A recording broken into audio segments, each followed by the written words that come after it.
যা দেখে গাছের ডালে বসে ছোট্ট একটা বাচ্চা আম পাড়তেছে আর ব্যাগের মধ্যে তুলতেছে। বাগানের মালিক রাগ করে কয়, আমি খাইনি, আমার পরিবারের কেউ খাই নাই, আর তুই আমার গাছে চলে আম পাড়তেছিস, তোর বাপকে গিয়ে বিচার দেবো রে। সেটা খালি মুসকি মুসকি হাসে। বাগানের মালিক বলে, হাসিস কেন রে, তোর বাপক যা বিচার দেবো। ছেলে বলতেছে, আমার বাপক কোথায় খুঁজবার যাবেন, আমার বাবাও আর এক গাছে চড়ছে। বাগানের মালিক তাকায় দেখে ওর বাপ খালি আম পাড়ার বস্তা ভরায়, গাছের নিচে বসে কান্দের বলে, আল্লাহ বিচার দেবো কার কাছে, বেটাও চোর বাপও চোর। আজকে আমাদের বাংলাদেশের অবস্থা হয়েছে তাই, আলেমদের বিচার হয়, জালেমদের কোনো বিচার হয় না। বিচারের নামে প্রহসন চলতেছে।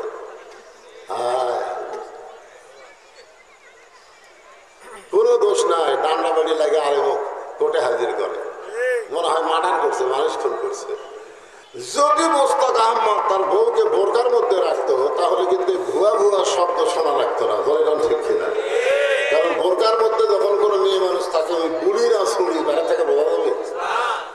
কিন্তু মোস্তাক আহমদ বউটাকে বোরকার মধ্যে না রেখে বেপরদা ভাবে যখন ২১-এর বই মেলায় গেল, ওই বুড়ার সঙ্গে ওই ছুরিরে মানুষ পছন্দ না করে ভুয়া ভুয়া ভুয়া ভুয়া শব্দ উচ্চারণ করল। আর একটা নেতা আছে বাংলাদেশে, যে নেতা বিসমিল্লাহ ঠিক মতো খাওয়ার পারে না। বিসমিল্লাহ কোথায় কি খাওয়ায়। ওই নেতা যখন বাংলাদেশের বই মেলায় গেল, তখন ওই নেতাকেও ভুয়া ভুয়া শব্দ বলে তাকে তাড়াইয়া দেবে। এখন আমরা আজকে বলবো, ভুয়া শব্দটা আল্লাহর কোরআন অনুযায়ী যে নেতারা চলবে না, মানুষের তৈরি মতো যে নেতারা চলে, এরা কি আসল নেতা না ভুয়া নেতা? ভুয়া নেতা। তো ভুয়া নেতা কতদিন চলবে? যতদিন মানুষ কোরআন শুনবে, কোরআনকে গ্রহণ করবে না। মানুষ যখন কোরআনকে গ্রহণ করবে, তখন বাংলার জমিনে আর কোনো ভুয়া নেতা চলবে না। জনগণ কথা ঠিক কি না? আবু জেহেল কোরআনকে শুনেছে, গ্রহণ করে নাই, আর হযরত আবু বকর শুধু কোরআন শোনে নাই, কোরআনকে গ্রহণ করেছে। জনগণ কথা ঠিক কি না? কাফেরদের মধ্যে ১ নম্বর হলো আবু জেহেল, আর মুসলমানের মধ্যে ১ নম্বর হলো আবু বকর।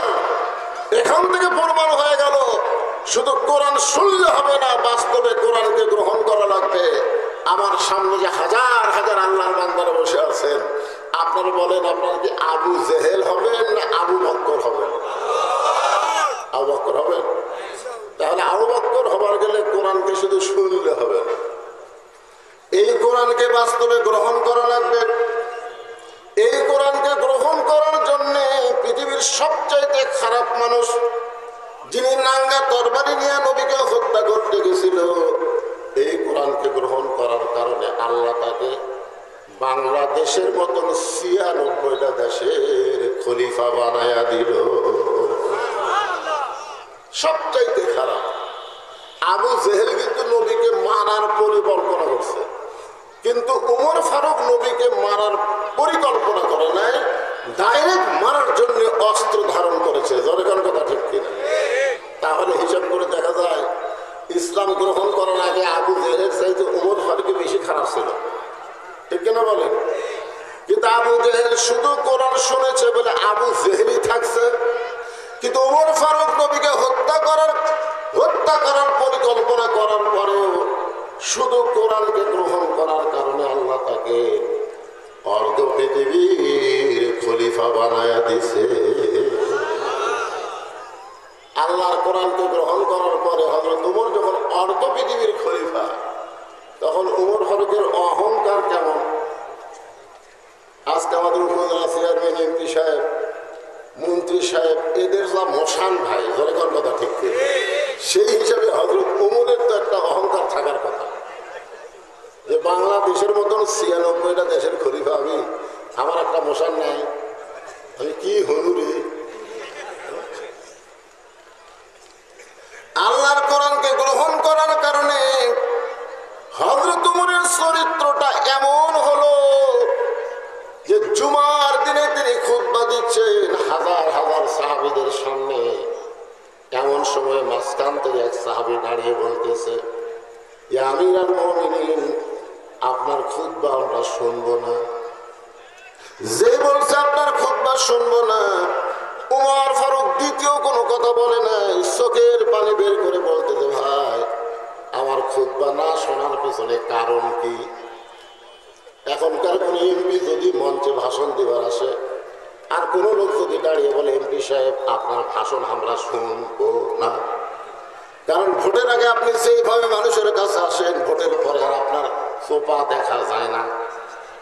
এরকম কথা যদি কেউ কয়, আপনি বলেন তো এমপি কিছু বলার আগে এমপির চামচাওকে সাইজ করবে, ঠিক কি না? আর উমর ফারুককে যখন বলতেছে আপনার খুতবা আমরা শুনবো না, উমর ফারুক চোখের পানি বের করে বললেন, আমার অপরাধ কি? বলে, আপনার অপরাধ হলো আমাদেরকে খাটো পাঞ্জাবি দিয়ে আপনি লম্বা জুব্বা পরে খুতবা দিচ্ছেন। আমাদেরকে খাটো পাঞ্জাবি দিয়ে আপনি লম্বা জুব্বা পরে খুতবা দিবেন। যতক্ষণ লম্বা জুব্বার কাহিনী না বলবেন, ততক্ষণ আমরা আপনার খুতবা শুনবো না। বাংলাদেশের টাকা কি কানাডা পাচার করছে নাকি? বাংলাদেশের টাকা কি কানাডাত গেছে? কানাডা এখন বেগুন পাড়া হচ্ছে, দরকার কি পাড়া? আমাদের বাংলাদেশের অনেক সম্পদ অনেক নেতারা বিদেশে পাঠায় দিছে,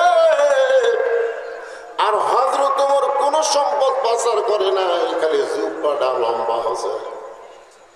তাতেই বলতেছে ভাষণ বন্ধ, আগে বলেন লম্বা জুব্বা হওয়ার কারণ কি? উমর ফারুক যখন ছোট বাচ্চার মতন কান্দে, এমন সময় আব্দুল্লাহ ইবনে উমর 6 লক্ষ হাদিসের হাফেজ, 30 পারা কোরআনের হাফেজ, বলেন সুবহানাল্লাহ। উমর ফারুকের সন্তানের যোগ্যতা কি? 6 লক্ষ হাদিসের হাফেজ, 30 পারা কোরআনের হাফেজ। তাহলে এত বড় নেতার সন্তান কোন লাইনে লেখাপড়া করছে? এই কথা বল না কেন, কোন লাইনে পড়ছে? আর আমাদের নেতার ছেলেরা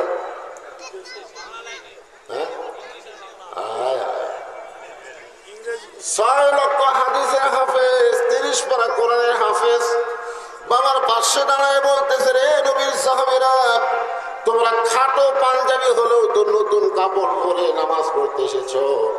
আমার পরনে দেখো, আমার পরনে নতুন কোনো কাপড় নাই। ওসমান গনি বলে, আব্দুল্লাহ, আজকে জুমার দিনে নতুন কাপড় না পরে তুমি পুরাতন কাপড় পরলে কেন? আব্দুল্লাহ বলতেছে, আমি যদি নতুন কাপড় পরে নামাজ পড়তে আসতাম, তাহলে আমার বাবার জুব্বা লম্বা হতো না। আমি যদি নতুন কাপড় পরে নামাজ পড়তে আসতাম, তাহলে আমার বাবার জুব্বা কি হতো না? দুনিয়ার সবাই যখন ঘুমায়, তোমরাও যখন ঘুমাও রে নবীর সাহাবীরা, আমার বাবা যেদিন থেকে খেলাফতের দায়িত্ব পাইছে, সেদিন থেকে আমার বাবা আর ঘুমাই না। যখন এমপি বানানো হয়, মন্ত্রী বানানো হয়, তখন সে জনগণের খাদেম হয়, তার ঘুমানোর কোনো সময় থাকবে না, জনগণের খেদমত করার টেনশনে। জনগণ কথা ঠিক কিনা? আব্দুল্লাহ বলতেছে, একদিন গভীর রাত্রে চেতন পায়া আমি দেখলাম আমার মা দরজার পাশে দাঁড়িয়ে আছে। আমি মাকে বললাম, মা আপনি দরজার পাশে দাঁড়িয়ে আছেন, আপনি কি ঘুমাবেন না? আমার মা বলে, আব্দুল্লাহ রে, তোর বাবা বাড়ি থেকে বের হয়ে গেছে, তোর বাবা বাড়ি থেকে বের হয়ে গেছে মানুষের দুঃখ কষ্ট দেখার জন্যে। তোর বাবা যতক্ষণ বাড়িতে না আসবে, আমি তোর মা ততক্ষণ ঘুমাতে পারবো না। রাতের বেলা মানুষের দুঃখ কষ্ট দেখে অর্ধ পৃথিবীর খলিফা। হঠাৎ দেখতে পাই মরুভূমির মধ্যে কে যেন তাঁবু টাঙ্গাইছে, তাঁবুর মধ্যে 2টা বাচ্চা মা মা বলে কাঁদতেছে, আর মা বলতেছে, গোস্ত সিদ্ধ হলেই তোমাদেরকে খাবার দিব। উমর ফারুক চমকে গেলেন, মদিনার জমিতে তাঁবু টাঙ্গাইছে, এটা কোন মহিলা? আর বাচ্চা দুরা খাবার জন্য কান্দে, এখন পর্যন্ত মার গোস্ত সিদ্ধ হয় না। দুম্বার গোস্ত হলে বড় জোর 8 ঘন্টা লাগবে, উটের গোস্ত হলে বড় জোর 1 ঘন্টা লাগবে। এত গভীর রাত হয়ে গেল, এখন পর্যন্ত সিদ্ধ হয় না। হযরত তাবুর নিকটে গিয়ে লোকমা দিয়ে বললেন, মা তুমি কেমন মা, তোমার কলিজাতকে দয়া নাই, তোমার সন্তানগুলো ক্ষুধার জ্বালায় কাঁদে আর এখন পর্যন্ত তোমার গোশত সিদ্ধ হয় না। মেয়েটা বলে, পথিক রে, বর্তমানে যেই বিপদে পড়েছি আমার আল্লাহ আমার খুঁজলে না। মানে একটু বিরক্ত হয়ে গেছে। দরকার কি হয়ে গেছে? বর্তমানে আমি যেই পজিশনে পড়েছি আমার আল্লাহ আমার খোঁজ নেয় না। উমর ফারুক বলে, মা তুমি কি বলতে চাও? মেয়েটা বলতেছে, আমার বাড়ি হলো ইয়ামিন দেশে। আমি গতকাল বিকেল বেলা উমর ফারুকের দরবারে যাবার চাইছিলাম, কিন্তু এত মানুষের ভিড় আমি উমরের দরবারে যাবার পারি নাই। আমি মনে মনে সিদ্ধান্ত নিয়েছি আজকে রাত কোনো মতে কাটাইয়া দিয়া আগামীকাল সকালবেলায় উমরের দরবারে যাব। কিন্তু আমার দুইটা সন্তানের পেটে এত খিদা লাগছে, ওরা খালি বারবার খাওয়ার জন্য কান্দে। আমি ওদের সান্ত্বনা দেওয়ার জন্যে পাতিলের মধ্যে পানি আর পাথর দিয়ে নিচে আগুন লাগাইয়া বলতেছি, গোশত সিদ্ধ হলেই তোমাদের খাবার দেব। আমি মনে করেছিলাম এই গোশত সিদ্ধ হওয়ার কথা শুনে এক সময় আমার দুইটা সন্তান ঘুমায় যাবে, কিন্তু এদের পেটে এত ক্ষুধা, ওরা ঘুমাবার পারতেছে না। আমার মনে হয় আজকে রাত আমার সন্তান দুইটা ক্ষুধার জ্বালায় বাঁচবে না। সঙ্গে সঙ্গে হযরত ওমর বললেন, মা আর কষ্ট করুন, একটু ধৈর্য ধারণ করো। মাকে একটু ধৈর্য ধারণ করার কথা বলে অর্ধ পৃথিবীর খলিফা পাগলের মতন বাইতুল মালের দরজায় এসে ডাক দিলেন, আসলাম তাড়াতাড়ি খাবার এক বস্তা আমার মাথায় উঠে দে। আসলাম বলতেছি, আমিরুল মুমিনিন, আমি হলাম চাকর আর আপনি হলেন খলিফা, কোথায় বস্তা নিয়ে যাওয়া লাগবে আমার বলেন, আমি মাথায় করে নিয়ে যাব। ওমর ফারুক বলে, আসলাম রে, একজনের পাপের বোঝা আর একজনকে মাথায় নেবে না, দে তাড়াতাড়ি বস্তা আমার মাথায় উঠে দে। আসলাম কি করবে? ওমর ফারুকের মাথায় যখন খাবার বস্তা উঠে দেয়, ওমর ফারুক এত জোরে দৌড় মারে, পিছন দিক থেকে আসলাম চিল্লায় বলে, আমিরুল মুমিনিন, এত জোরে দৌড় মারলে আপনি পড়ে গিয়ে আপনার কষ্ট হবে। ওমর কান্দের বলে, আসলাম রে, সময় মতো যদি জায়গা মতো যাবার না পারি তাহলে জাহান্নামের আগুনকে আল্লাহ ওমর ঘুরাইয়া দিবে। এক দৌড়ে তাবুর কাছে গিয়ে বললেন, মা বস্তার মধ্যে খাবার আছে, রুটির হালুয়া তৈরি করো। মা রুটি হালু তৈরি করে ওই ওমর ফারুকের হাতে যখন দেয়, ওমর ফারুক দুইটা সন্তানকে দুই উড়াদর করে নিয়ে রুটি হালুয়া যখন মুখে দেয়, দুই বাচ্চা ওমর ফারুকের চেহারা দিকে ফেল ফেল করে তাকায় থাকে। বাবা মারা গেছে, বাবার দরদ আমরা কোনোদিন পাই না। আমার এতিম সন্তান তোমার এত দরদ পাইছি গো, তুমি কে, তোমার পরিচয় কি? ওমর ফারুক দুই হাত ধরে বলতেছে, আল্লাহ এ অধমকে জাহান্নামের আগুন থেকে তুমি বাঁচায়া দাও। মা বলতেছে, কে গো পতি, জাহান্নামের আগুন থেকে বাঁচার জন্য তুমি কেন কাঁদতেছো? আমি জানি মানুষ ভালো, কিন্তু জীবনে ভালো মানুষকে আমি চোখে দেখি নাই। আজকে একজন ভালো মানুষকে দেখলাম। ওমরকে যদি আল্লাহ মদিনার খলিফা না বানায়, তোমার যদি মদিনার খলিফা দিত, তাহলে আল্লাহর মদিনা যেন দুনিয়ার জান্নাত হয়ে যেত। আব্দুল্লাহ বলে, সাহাবীরা রে, আমার বাবার লম্বা জুব্বা দেখে তোমরা লোকমা দিয়া খুতবা বন্ধ করেছো। আমার পরনে তাকায় দেখো, আমার পরনে লম্বা, আমার পরে নতুন কোনো কাপড় নাই। আমি আব্দুল্লাহ যখন ঘুমাইছিলাম, আমার বাবা চুপি চুপি আমার দরজায় গিয়ে ডাকতেছে, আব্দুল্লাহ আব্দুল্লাহ আব্দুল্লাহ। আমি আব্দুল্লাহ চমকে গিয়ে দরজা খুলে দেখলাম বাবার হাতে নতুন একটা কাপড়। আমি খুশি হয়ে বললাম, নেতার বেটা হয়ে আর লাভ আছে? নেতার বেটা হয়ে কি আছে? লাভ আছে। বাইতুল মাল থেকে একটা কাপড় আমাকে দেওয়া হয়েছে, আর গভীর রাত্রে আর একটা কাপড় আপনি আমাকে দিবার আইছেন। নেতার বেটা না? R15 চালায়, ধরে কোন কি 5 চালায়? নেতার বেটা হয়ে লাভ আছে। বাইতুল মাল থেকে আমার এক টুকরা কাপড় দিছে, আবার গভীর রাত্রে আমাকে আর একটা দিবার আইছেন। সঙ্গে সঙ্গে ওমর ফারুক আল্লাহর কোরআন থেকে তেলাওয়াত করলেন, ইন্নাল্লাহা ইয়ামুরুকুম আন তুআদ্দুল আমানাতি ইলা আহলিহা ওয়া ইযা হাকামতুম বাইনান নাস আন তাহকুমু বিল আদল। সবাই আল্লাহু আকবার বলেন না। বাংলাদেশে কিছু বড় বড় দল আছে এরা আল্লাহু আকবার করার চায় না। ওদের মিছিলে বহু স্লোগান আছে, কেউ যদি ভুল করে আল্লাহ আকবার কয় ধার ধরে বাইর করতে হবে। জোরে করে ঠিক কিনা? এটা আমাদের দলের তো আল্লাহ আকবার নাই, তুই আল্লাহ আকবার কোথায় পেলি? তা আপনাদের সেই দলের মানুষকে নয়, আল্লাহ আকবার কোথায়? কোরআনের তেলাওয়াত শুনলে আল্লাহ বলেছেন যাদাতুহুম ঈমানান, আল্লাহ তার ঈমান বাড়ায় দেয়। আর ঈমান বাড়ানোর লক্ষণ হলো চুপ করে থাকা না, বাতিলের বিরুদ্ধে তাকবীর দেওয়া। ধরে বলেন কথা ঠিক কিনা? আপনি জানেন মুসলমানের সবচেয়ে বড় শক্তি হলো তাকবীর। সবচেয়ে বড় শক্তির নাম কি? তাকবীর। তাকবীর দিলে আল্লাহ খুশি হয়, শয়তান বাতাস ছাড়তে ছাড়তে পালায় না। এতগুলো মানুষ একটা গলা কাকারে দেখে তাকবীর দেন তো দেখি। আল্লাহ যাই তাকবীর দিবে না, মরার আগে তার জবান বন্ধ হয়ে যায়। আল্লাহ লিল্লাহি তাকবীর। ওমর ফারুক আব্দুল্লাহর সামনে যে আয়াতটা তেলাওয়াত করলেন, এই আয়াতের বাংলা অর্থ বোঝেন? বোঝেন নাই? আমি বোঝানোর জন্য বলতেছি, 6 বছর ধরে আম বাগানের চাষ করছে। কয় বছর? জ্যৈষ্ঠী মাসে দেখতে গেছে আম পাকছে কিনা। যা দেখে গাছের ডালে বসে ছোট্ট একটা বাচ্চা আম পাকতেছে আর ব্যাগের মধ্যে তুলতেছে। বাগানের মালিক রাগ করে কয় আমি খাইনি, আমার পরিবারের কেউ খাই নাই, আর তুই আমার গাছে চলে আম পাকতেছিস, তোর বাপকে গিয়ে বিচার দেবো রে। সেটা খালি মুসকি মুসকি হাসে। বাগানের মালিক বলে হাসিস কেন রে?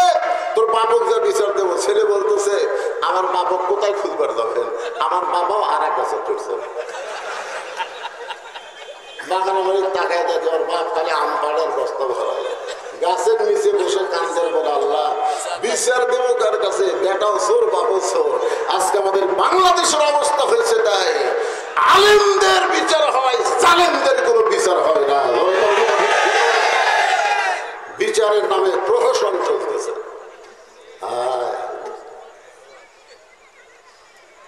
কোনো দোষ নাই, ডান্ডা বাড়ি লাগে আলেম কোর্টে হাজির করে, মনে হয় মার্ডার করছে, মানুষ খুন করছে।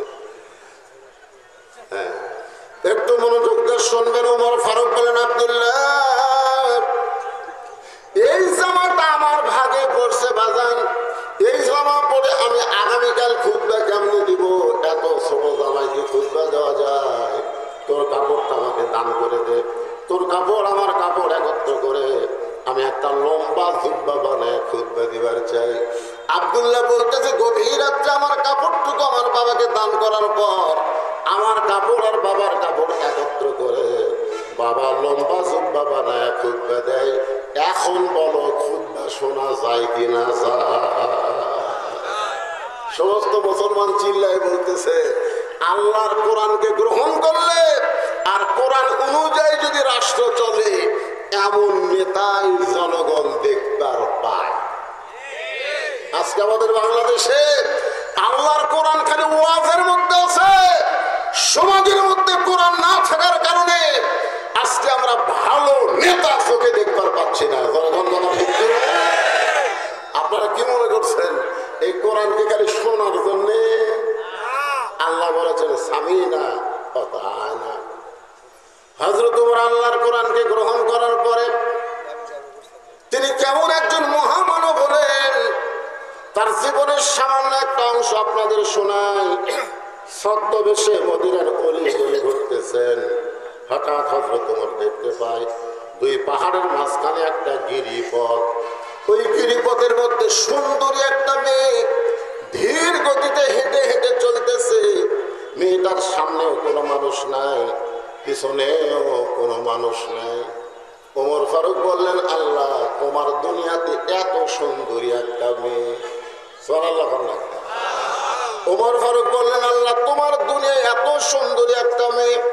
অনেক যুবক চিন্তা করতেছে ওমর ফারুক মেয়েটার চেহারা থেকে সুন্দরী বলতেছে, কোরআন দিয়া যখন দেশ চলবে তখন মেয়েদার চেহারা দিকে সুন্দরী বলবে না, মেয়েদার আপাত মস্তক আল্লাহর আইন পর্দা যদি থাকে তাকে আল্লাহর ইসলাম সুন্দরী বলবে। আপনাদের কাছে, যুবকদের কাছে আমার একটা প্রশ্ন হলো, তোমরা একটু বুঝে শুনে বলবো। আমি যে বলবো পর্দানিশী নারী যারা, তোমরা বলবো বিশ্ব সুন্দরী তারা, বলতে পারবে না? আজকে আমাদের যুবকদের চরিত্র নষ্ট করার পিছনে পরিমণির মতন কিছু বেহায়া নারী আছে। একটা নারী ইচ্ছা করলে গোটা বাংলাদেশের যুবকের স্বপ্ন দোষ করে দেবে, স্বপ্ন দোষ। কি মনে করতেছে? আজকে আমাদের যুবকেরা ইন্ডিয়ান হারবার খোঁজে, ইন্ডিয়ান হারবার দেওয়ালা যা খোঁজে, চিকুন কিভাবে মোটা হবে। আমি যুবকদের বলি, কোন বেপরদা নারীকে তোমার মন্তরের জায়গা দিও না। কোন বেপরদা নারী কোন নারী না, ও হলো পুরোপুরি বেশ্যা। বলেন এই জন্য সবাই স্লোগান দেবেন, আমার মায়েরা পর্দার অন্তর আছে না নাই, স্লোগান আছে না নাই, একটা সঠিক স্লোগান দেবেন। আমি যেই বলবো পর্দানিশী নারী যারা, আপনার বলবেন বিশ্ব সুন্দরী তারা। পর্দানিশী নারী যারা, আর যেই বলবো বেপরদা নারী যারা, আপনার বলবেন শিলা কলা তারা। বেপরদা নারী যারা, আচ্ছা একই গাছের কলা, এক গামলা শোষাওয়ালা, এক গামলা শিলা, আপনার বলেন তো টেকা দিয়ে কোনটা কিনবেন? হযরত ওমরকে বলতে পথিক, তুমি কি হযরত ওমরকে চিনো? যেদিন ওমর আল্লাহর আইন দিয়ে রাষ্ট্র চলায়, সেদিন থেকে পৃথিবীর এক প্রান্ত থেকে আর একটা প্রান্তে একটা মহিলা যাবে, ওই মহিলার কলিজায় কেবলমাত্র একমাত্র ভয় থাকবে কার? ইন্নামাল মুমিনুনা আল্লাযীনা ইযা যুকিরাল্লাহু ওয়াজিলাত কুলুবুহুম ওয়া ইযা তুলিয়াত আলাইহিম আয়াতুহু যাদাতুহুম ঈমানা ওয়া আলা রাব্বিহিম ইয়াতাওয়াক্কালুন। সেদিন ষোড়শী নির্জন পথে যাবে, কোন জন কটু কথা কবে না। পথে আর প্রান্তরে সম্পদের মোহে পড়ে খুন আর হাসানি হবে না। সবাই বলেন যদি মেনে চলি কোরআন, সবাই করে বলেন যদি মেনে চলি কোরআন আর রাসূলের বিধান, সকলেই শান্তিতে থাকবে